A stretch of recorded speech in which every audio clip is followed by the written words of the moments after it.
읽도록 하겠습니다. 시편 19편 14절. 오 나의 힘이시오 나의 구속자이신 주여, 내 입의 말과 내 마음의 묵상이 주의 눈앞에 받으실 만한 것이 되기를 원하나이다. 자, 시편 20편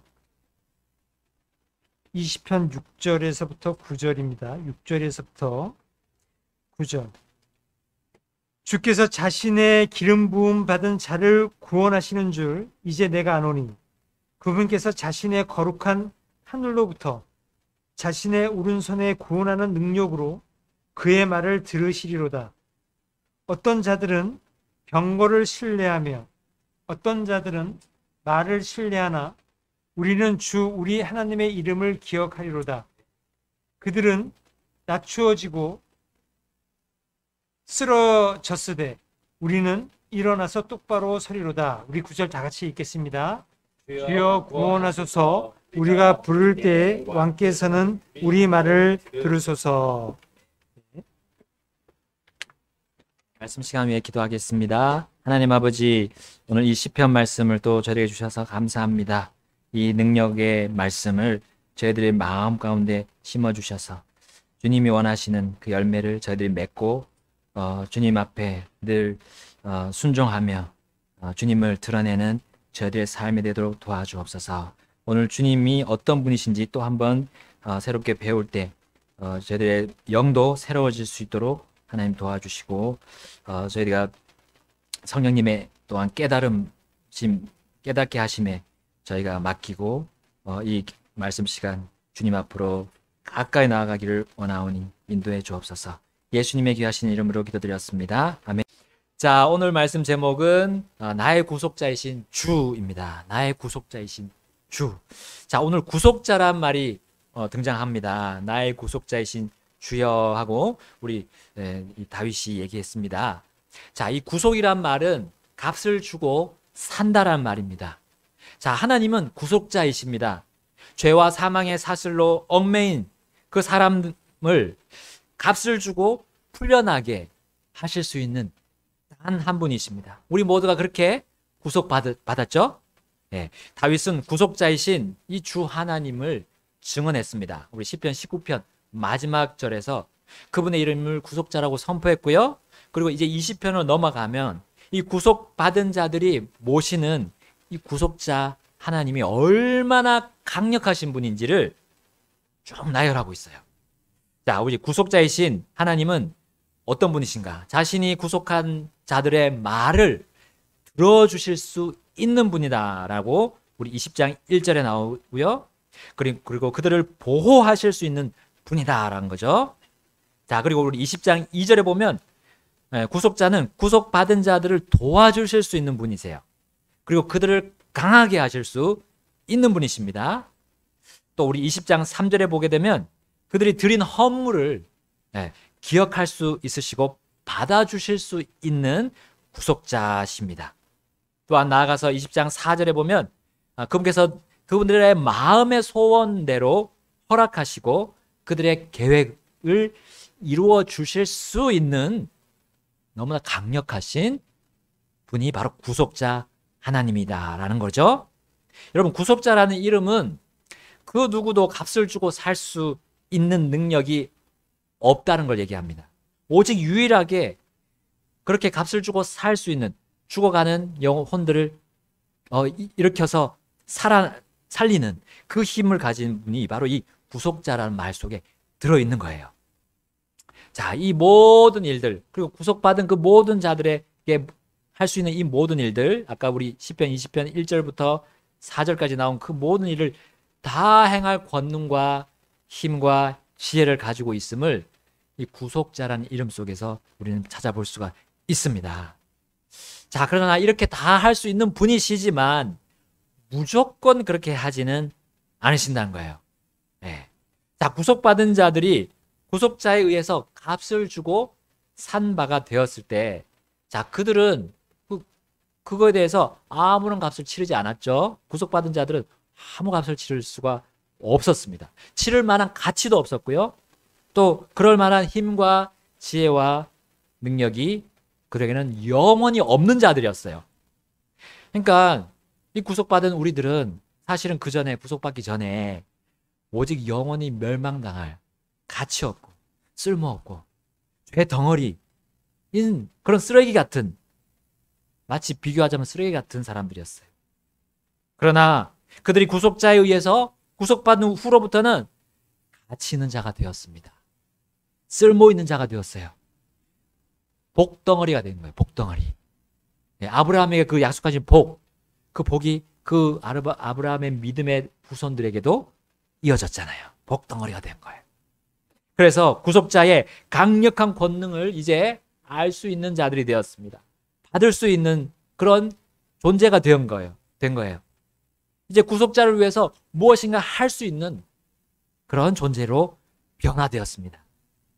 단 이제 구속자의 뜻과 계획 안에서 그는 계속 변화될 수 있어요. 그리고 구속자의 그 놀라운 권능을 받을 수 있습니다. 구속받은 자의 뜻이 아니라 구속자의 뜻, 구속받은 자의 그 계획이 아니라 구속자의 뜻 안에서 그는 그 모든 구속자 하나님의 권능을 다 받을 수 있는 그런 조건이 되는 거예요. 자, 구속자의 그 강력한 권능을 이 바로 다윗이 그렇게 경험했던 겁니다. 구속자만이 가진 지혜와 지식의 풍요로움을 다윗은 체험하면서 여기서 그가 그 영적인 경험과 체험을 간증하는 것이 바로 시편 이제 19편 그 마지막 절부터 이제 20절까지의 그 노래입니다. 자, 다윗보다 사실 앞서 이 구속자 하나님께 구속받은 이후에 이 하나님을 더욱더 증언하고 선포했던 사람이 있었어요. 자, 그 사람이 바로 욥이었습니다. 욥. 자, 욥은 모든 재산, 모든 자녀, 심지어 아내까지도 잃었습니다. 그의 정수리부터 발바닥까지 심한 종기로 뒤덮였어요.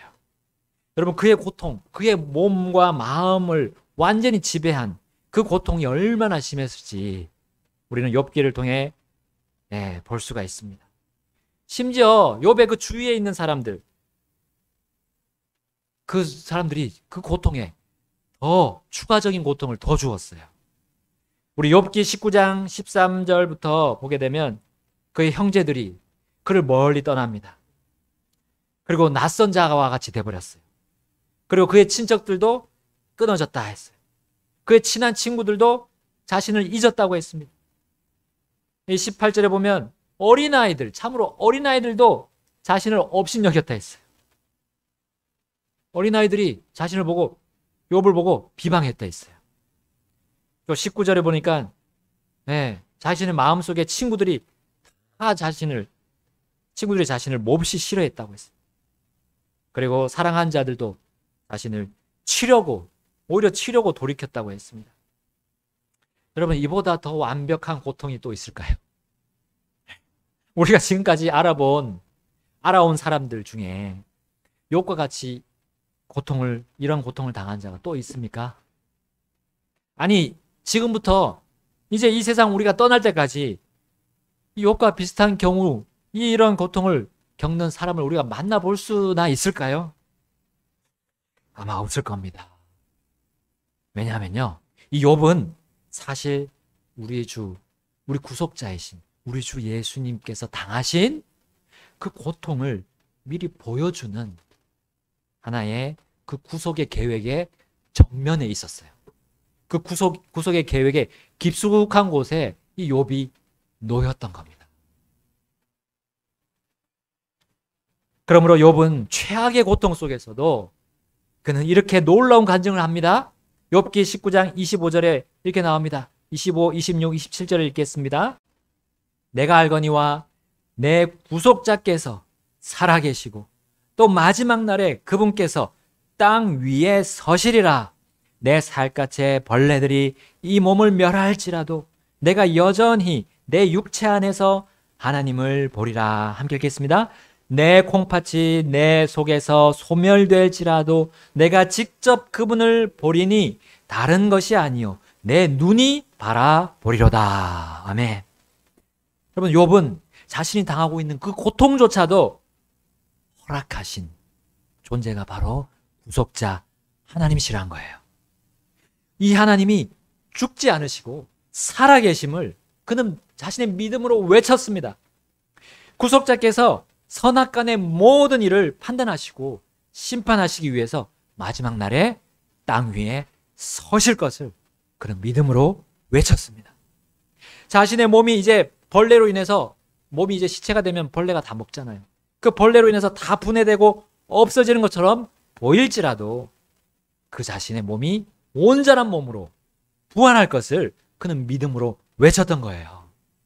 자신의 눈이 그 썩어 없어지는 게 아니라 눈이 다시 완벽하게 회복돼서 우리 구속자이신 그 주님을 분명하고 똑똑히 보게 될 것을 그는 믿음으로 외쳤던 겁니다. 여러분, 구속자의 이런 강력한 권능, 이 강력한 권능을 믿는 구속받은 자는 욥처럼 인내할 수 있습니다. 예. 왜냐하면 그 믿음을 가지고 있기 때문에, 구속자에 대한 믿음을 갖고 있기 때문이에요. 어떤 고난의 날이 올지라도 그는 자신의 구속자 주님 앞에서 그는 오로지 다른 것보다 받아들여지기를 힘쓸 거예요.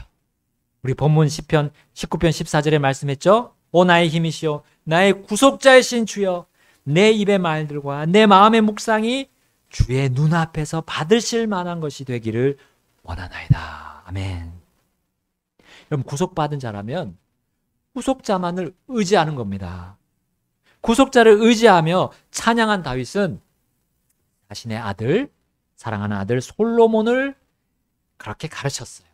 잠언 23장 11절에 그들의 구속자께서 강하심에 그분께서 너와 함께하며 그들의 사정을 변호하시리라. 아멘.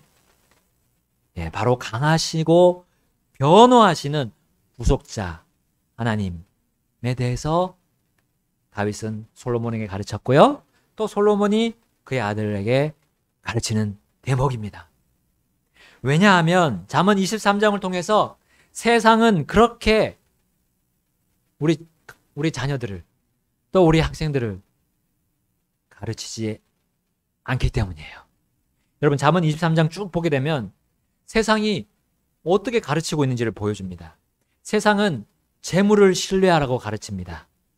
또한 맛있는 음식을 탐내라고 가르칩니다. 자, 그래서 돈이나 음식을 내어주고 그들의 귀한 것을 빼앗으라고 가르치는 거예요.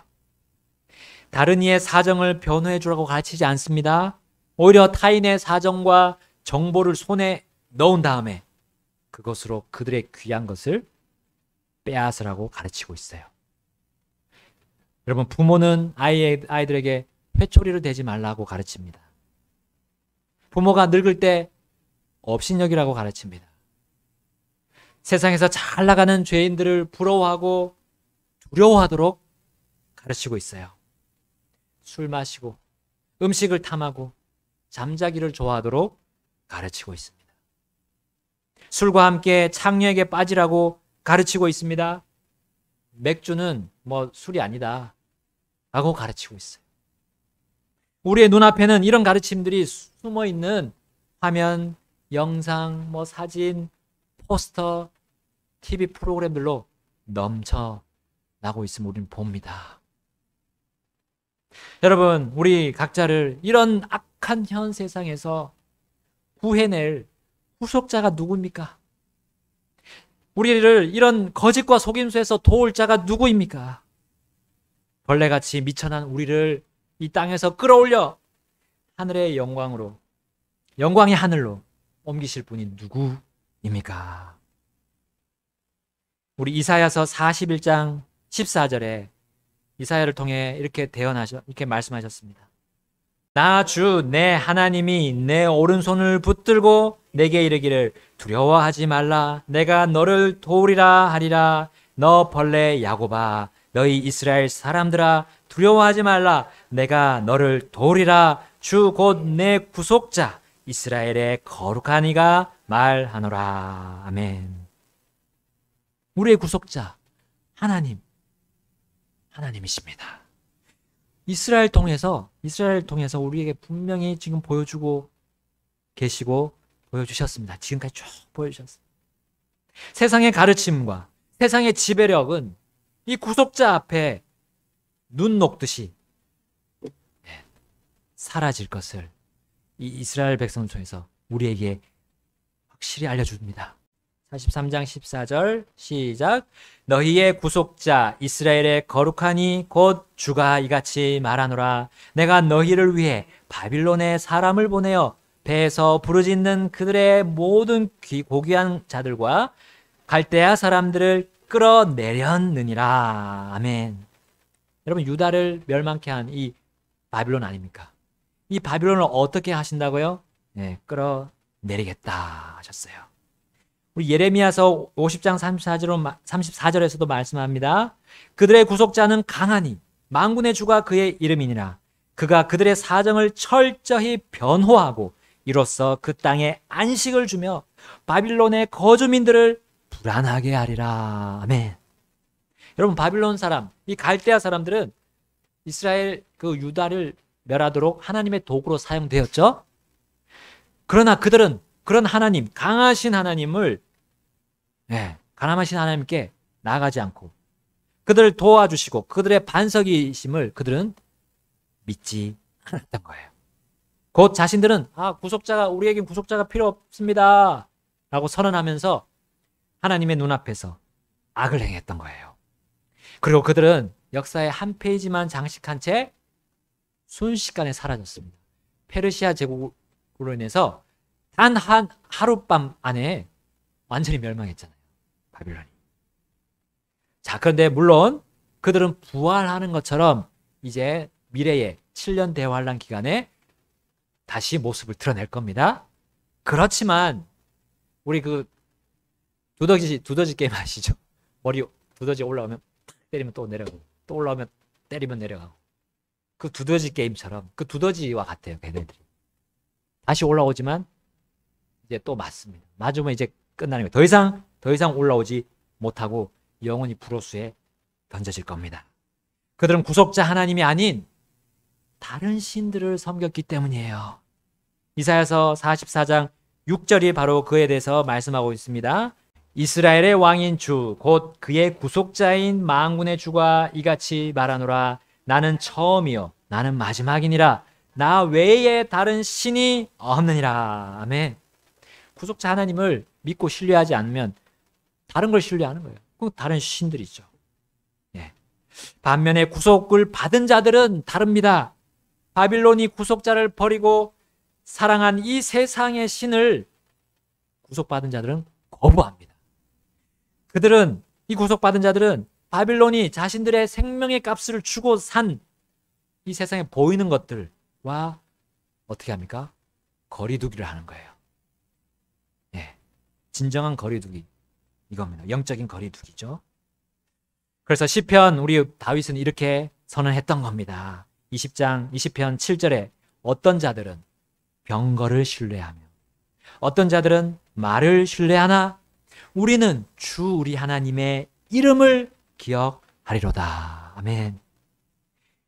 바빌론과 페르시아, 그리스, 로마 그 모든 큰 제국들은 또 이 지상에 지금 현재도 강대국들은 뭘 신뢰합니까? 병거 아닙니까? 병거, 말, 이 무기들, 탄도미사일. 근데 그거는 하나님 앞에서 아무것도 안 해. 주님의 이름 앞에 그것들은 다 녹아져 내릴 겁니다. 주님의 이름 가운데 하나가, 하나님의 이름 가운데 하나가 바로 구속자입니다. 나를 값을 주고 사신, 신실하신 우리 주님께서 만약에 병거나 말로 지불하고 우리의 생명의 값을 사셨습니까? 그렇지 않습니다. 그렇게 했다면 우리도 그렇게 해도 되는 거예요. 이 세상의 물질들에 우리가 마음을 두고 해도 됩니다. 그러나 구속자께서는 결코 그것으로 값을 치르지 않으셨어요. 이 세상에 보이는 물질 혹은 보이지 않는 그런 원소들로 값을 치르지 않으셨습니다. 오직 자신의 피값으로 우리를 구속하셨습니다. 히브리서 9장 12절에 이렇게 말씀합니다. 염소와 송아지의 피가 아니라 자기 피를 힘입어 단 한 번 거룩한 곳에 들어가사 우리를 위하여 영원한 구속을 얻으셨느니라. 아멘. 아멘. 하나님은 자신의 피값, 곧 생명으로 구속자 하나님과 생명의 피값으로 바로 그 생명으로 구속을 이루셨어요. 그리고 그 구속을 이루신 구속자 하나님과 비길 존재는 결코 없다는 사실입니다. 왜냐하면 모든 사람의 시작을 또한 이 구속자께서 여시고 계시기 때문이에요. 열고 계시기 때문이에요. 그 어떤 신도 생명을 창조할 수는 없잖아요. 자, 우리 이사야서 44장 24절 보세요. 44장 24절. 내 구속자여 태에서부터 너를 지은 주가 이같이 말하노라. 아멘. 태에서부터 지었다 했어요. 사람을 태에서부터 지으신 분이 바로 구속자 하나님이십니다. 여러분, 생명이 탄생할 때 보게 되면 항상 피가 거기에 있습니다. 특히 사람이 임신할 때, 우리 여성이 임신할 때, 엄마가 임신할 때 그 태가 될 자궁이 피로 덮이게 되잖아요. 네. 자, 그 피로 인해서 여성의 그 자궁이 정결하게 됩니다. 그리고 생명을 탄생시킬 준비를 하는 거죠. 이걸 누가 설계하셨습니까? 네, 구속자 하나님께서 설계하신 거예요. 이것은 구속자 하나님께서 자신의 피값으로 우리도 그렇게 다시 태어나게 하심을 보여주는 거예요. 미리 이 하나님께서는 창세 전에 자신의 구속을 계획하시고 설계하셨던 거예요. 사람의 생명의 탄생의 원리 속에 그것을 그걸 두면서 피값을 치러야 한다는 걸 두면서 그렇게 구속 계획을 설계하시고 계획하셨습니다. 이것을 다윗은 믿었고, 또 구속받은 믿음의 선배들은 이것을 믿으면서 주님께 찬양할 수 있었던 겁니다. 구속자 하나님은 사람을 태어나게 하시고 또한 다시 태어나게 하십니다. 이 일을 어디서 이루셨습니까? 십자가에서. 구속자 예수님께서 다 이뤘다 외치시면서 이 구속의 일을 끝마치셨던 거예요. 자, 그렇다고 이후부터 하나님은 끝났다. 이제 시마이 하면서, 우리 건축 현장에 가면 시마이 일이 끝나고 나서 시마이 하잖아요. 일본어로 끝났다라는 뜻이 시마이입니다. 그렇게 하시면서 하나님은 그 일을 그냥 멈추지 않으셨어요. 계속해서 구속받은 자를 위해서 일하고 계십니다. 우리가 이것이 바로 시편 20편에서 우리 아까 보았습니다. 얼마든지 행할 수 있는 그 권능을 우리에게 보여주셨잖아요. 그러니까 나를 의지하고 너희가 구하라 라는 겁니다. 자, 이사야서 48장 17절에도 이렇게 말씀합니다. 내 구속자여 이스라엘의 거룩한 신이 주가 이같이 말하노라. 나는 너를 가르쳐 유익하게 하고 내가 마땅히 가야 할 길로 너를 인도하는 주 내 하나님이니라. 아멘. 어떻게 한다고요? 너를 가르쳐 유익하게 하는 일을 지금도 멈추지 않고 하십니다. 우리 구속자가 그러한 분이에요. 그리고 우리가 마땅히 가야 할 길로 인도하신다는 거예요. 그러므로 우리 다윗도 이렇게 간증하고 있습니다. 또 찬양하고 있습니다. 시편 20편 6절입니다. 제가 읽겠습니다. 주께서 자신의 기름 부음 받은 자를 구원하시는 줄 이제 내가 아노니, 그분께서 자신의 거룩한 하늘로부터 자신의 오른손에 구원하는 능력으로 그의 말을 들으시리로다. 아멘. 여러분, 이 땅에서 살아가는 구속받은 자들, 그 자들이 유익하도록 인도하시고, 그리고 그들의 목소리에 귀를 기울이십니다. 그들이 위험에 빠져서 날 좀 살려주십시오 하고 하나님 부르짖을 때 그들을 구원하셔요. 구속받은 자들은 바로 기름 부음 받은 자, 곧 성령이 내주하셔서 주님의 일들에 활동하는 그 자들임을 우리는 또 볼 수 있습니다. 구속받은 채 가만히 있는 자들을 유익하도록 하지는 않으셔요. 움직이는 자를 사용하세요. 구속자와 함께 움직이고 활동하고 그 구속자를 드러내는 사람들에게 바로 구속자는 오셔서 함께 그의 앞길을 인도하시고 그의 목소리에 귀를 기울여 들어주신 거예요. 그리고 그 길을 따르는 그 구속받은 자에게 유익함을 보상으로 주시는 겁니다. 여러분, 이제 미래에 일어날 일이지만 이스라엘의 14만 4천 명, 우리 7년 대환란 기간에 일어나죠. 그들이 일어나서 구속자와 함께 움직이고 활동합니다. 전 세계로 나가서 이제 마지막 복음을 전합니다. 선포합니다. 그리고 구속자께서 그들을 이제 지키시고 인도하셔서 결국 그들에게 놀라운 유익을 얻게 하신 장면이 우리 이사야서 49장 7절에도 말하고 있어요. 이스라엘의 구속자 곧 그의 거룩한 자인 주가 사람에게 멸시를 당하는 자, 그 민족이 몹시 싫어하는 자, 치리자들의 종이 된 자에게 이같이 말하노라. 신실한 주 곧 이스라엘의 거룩한 자가 너를 택할 터이므로 왕들이 보고 일어서며 통치자들도 경배하리라. 아멘. 이게 이제 7년 대환란 마지막 천년왕국 시작에서 나오는 부분입니다. 이들이 주님과 함께 할 때 모든 민족에게 이스라엘이 항상 멸시받고 미움받았잖아요. 그들은 결국 이제 7년 대환란이 끝난 직후에 이 구속자의 명령으로 인해서 모든 민족들에게 경배를 받게 됩니다. 그리고 이제 그들은 무엇이 됩니까? 구속자 하나님의 아내가 된다 했어요. 이사야서 54장 5절에 말씀합니다. 너를 만드신 이는 내 남편이니 만군의 주가 그의 이름이니라. 그는 내 구속자요 이스라엘의 거룩한 자니 그는 온 땅의 하나님이라 불리리라. 아멘. 아내가 되는 거죠. 구속자의 아내.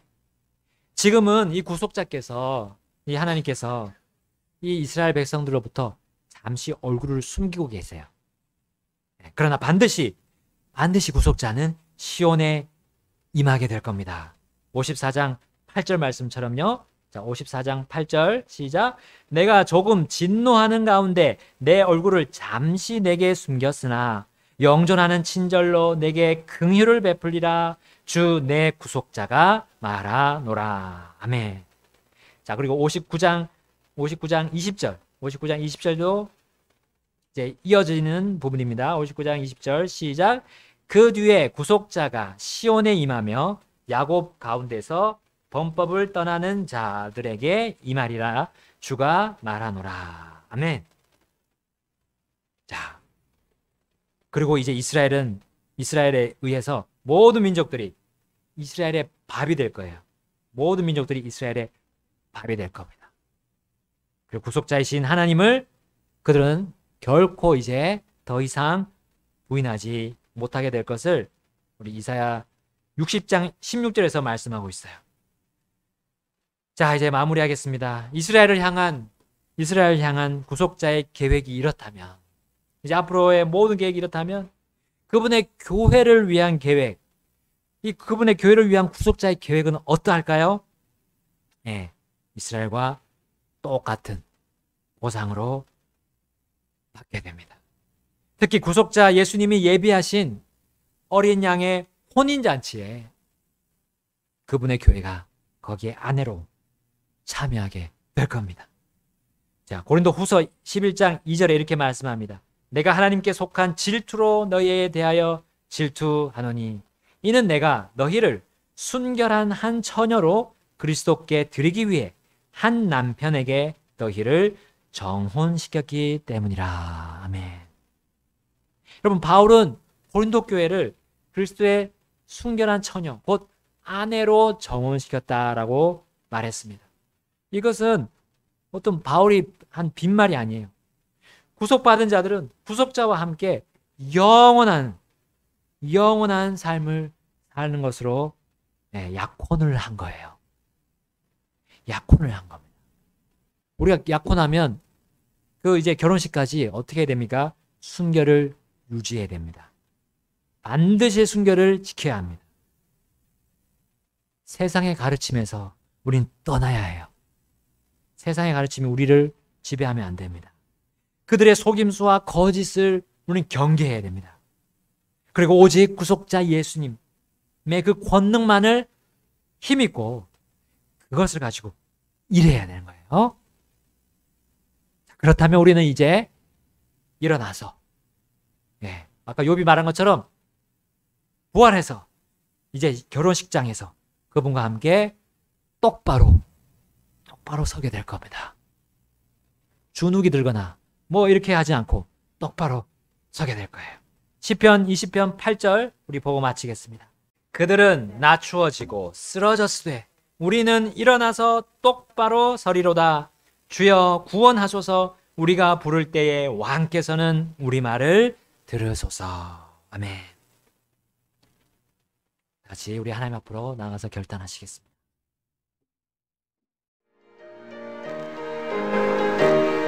나의 자랑은 오직 예수 주님만이 나의 소망.